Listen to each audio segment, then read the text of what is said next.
back then, and we're talking about back in the 50s and 60s. Correct. There were no houses on this side of the street. This side of originally in the 50s, there were no houses on this side. Then I would say early 60s, there were like maybe 2 or 3 houses that built across, but we still had an unobstructed view of the mountains.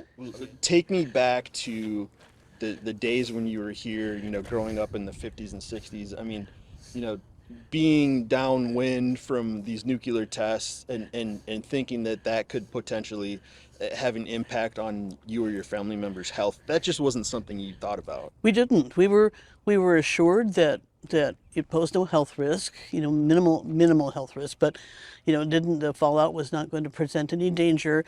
That every precaution was taken to make sure that if a test did occur that the weather conditions were optimal. We actually happened to know the guy that was the head meteorologist at the test site. He sang my dad's choir at the First Presbyterian Church. So, we went to school with the test site kids. I mean, living next door, our first neighbor next door was moved from Mississippi, and he was a scientist at the test site. Later, the first black family to move on the block. The dad worked there too. He worked on the construction crew. So it was a big part of everyday life.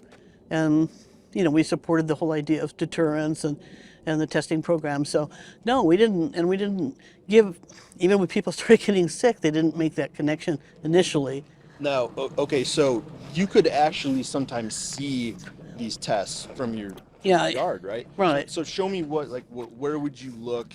You'd stand out here and just look to the north. So right out here. Yeah, if see the road to Mercury is just right over there. So, yeah, you just look straight north and you can see the flash, just a big, brilliant flash in the sky, and then a few minutes later there'd be this little puff of, sort of this little mushroom cloud, not as dramatic as you see in the films, but it was visible.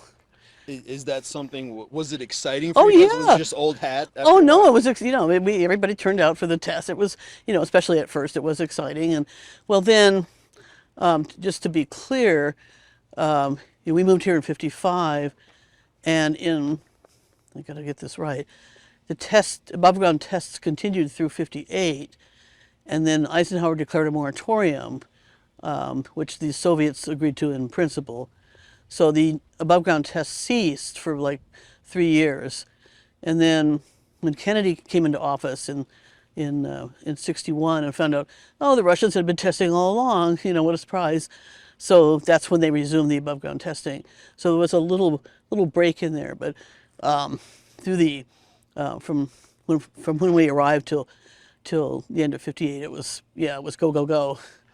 And so 1955 through 1958, just take me through, what did this all look like? What did this street look like? Were you out playing in the street with other kids? All the time. We rode our bikes. We were limited to the perimeters of the neighborhood, but we could go anywhere in the neighborhood. We rode our bikes. We played in each other's yards. It was a very outdoor, active life, and it was a great place for kids. And the air was clean, and we were young. We didn't mind the heat as much. So, although we did spend our summers looking for pools, that was a kind of a summer project, was to go around, and if you see a fence, a little slit, you'd see a little, glimmer of water behind it. You think, oh, they've got a pool. Then so you try to meet their kids, and but yeah, it was at the time it was a wonderful place to grow up. Okay, so you would literally come out in your yard, and off in the distance, like you say, there'd be a flash, and then the mushroom cloud. Yeah, it was just at dawn, just right before dawn, so it was still dark enough that you could see the contrast of the flash against the sky. But it was, yeah, it's a lot of people did it. It was a pretty common practice to watch. You couldn't not watch. Yeah, yeah. It was Vegas. It was spectacle.